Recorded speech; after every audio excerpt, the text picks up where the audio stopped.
Para entender este tema, primero debo ponerlos en contexto. Pasa, sucede y acontece que el Estado peruano solo se enfocaba en la capital, dejando a las otras provincias en estado de abandono, y algunos no tenían las necesidades primarias. Los jóvenes provincianos estaban a la espera de que alguien les saque de esa pobreza extrema. Debido a la reapertura de la Universidad Nacional San Cristóbal de Huamán en Ayacucho, dicha universidad no solo abriría sus puertas a grandes maestros como Ribeiro o Lumbreras, sino que también abriría sus puertas a un profesor muy conocido. Así es, hablo de Abimael Guzmán.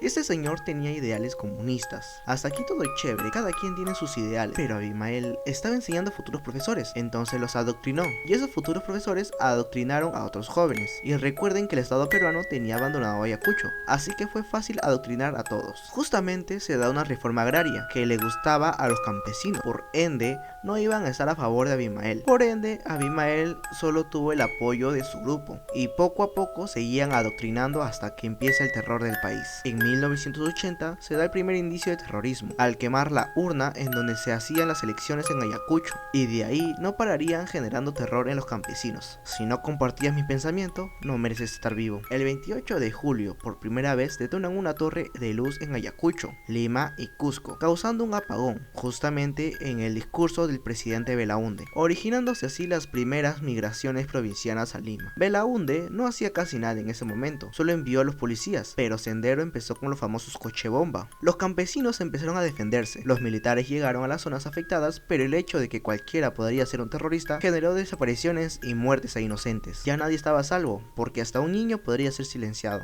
sin mencionar que en esa época ser profesor ya era sinónimo de terror. En 1982, los campesinos lograron hacer unas bajas importantes a los senderistas, pero en represalia, los senderistas hicieron la masacre de Lucanamarca, siendo esta la primera gran masacre por parte de los senderistas. En 1984, los senderistas toman un bus conocido como el Expreso de la Muerte, debido a que iban de lugar en lugar matando ayacuchanos. En 1985, las Fuerzas Armadas entrenarían a los campesinos para así defenderse. A esto se les conocería como ronderos. Debido a esto, los senderistas tenían que huir a otras provincias como en la costa norte y selva. Paréntesis aquí. En la selva también había otro comité de autodefensa, conocido como los Ashanincas, que también les hizo el pare a Sendero.